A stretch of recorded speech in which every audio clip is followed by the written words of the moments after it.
well, I wouldn't like to be a Keir Starmer at the moment. Not because, of course, of his wooden IKEA personality, but because something that's just come out, which, let's face it, he probably wants to be kept hidden from us for quite some time, I'm guessing. So what's that then? Well, can anyone remember a little while ago when, from what I remember, Keir Starmer or the Labour Party cancelled local elections for certain councils who were merging or something like that? Well, at the time, if I remember rightly, we thought that was because that those were in areas where reform were doing really well, but analysis has actually revealed there is another reason. And I say that because according to this article, it says that the local election cancellation sparked fury as shocking migrant numbers emerge. And get this, those 12 authorities to call off the ballots have seen a whopping 344% increase in the number of asylum seekers being housed in their counties. Now, admittedly, yes, the reform thing would have done Labour quite a lot of damage. However, now this, in my opinion, has just surely added to that, because that,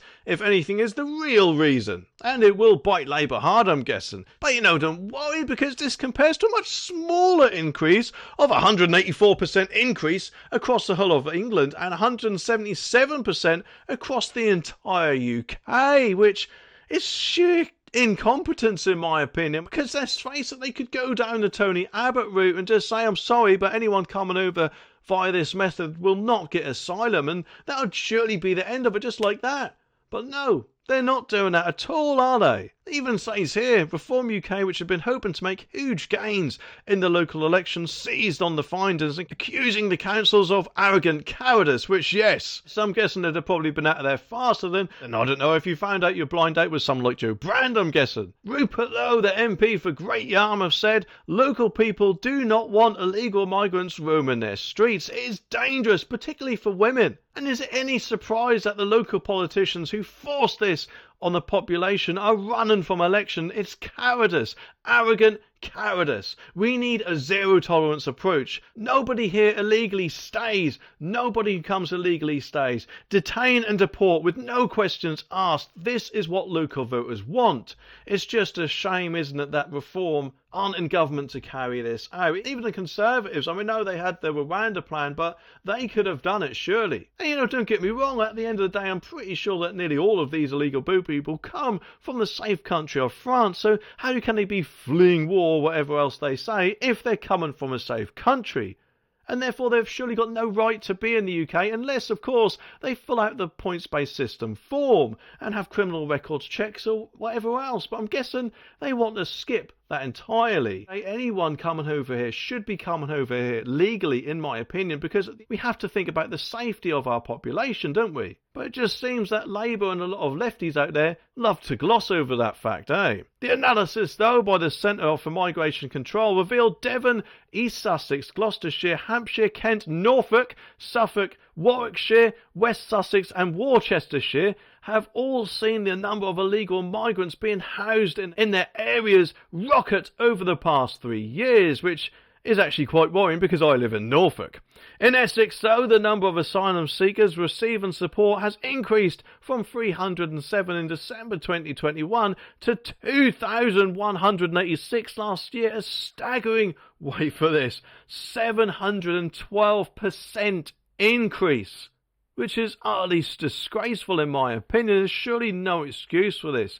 The government really does need to get a grip on this rather than going on about a security border force control or whatever it is. I mean, speaking of which, where the bloody hell's that? I mean, that hasn't exactly done anything. I mean, I could be wrong, but I'm pretty sure more and more illegal boat people come over here from the safe country of France a lot faster than what they did before. In West Sussex, though, the number of receiving taxpayer support has soared from 311 to 1,432, or 460%. Warwickshire has also seen a 401% increase, and Norfolk a 307% increase.